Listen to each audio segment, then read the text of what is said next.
క్రైస్తల దైవ మర్మములు ఫిబ్రవరి 22. ఎలాగనగా మొదట ఒక గుడారం ఏర్పరచబడెను.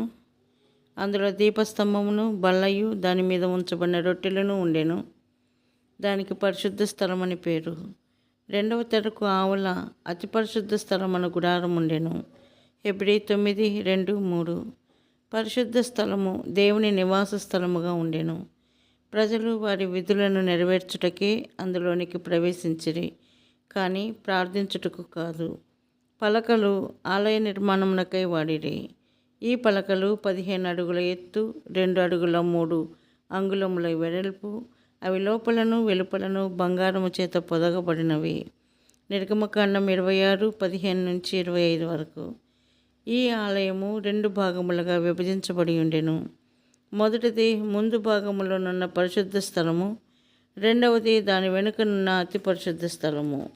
అరణ్యమునందలి ఈ ప్రత్యక్ష గుడారము పరలోకపు మందిరమునకు సూచనగా ఉన్నది.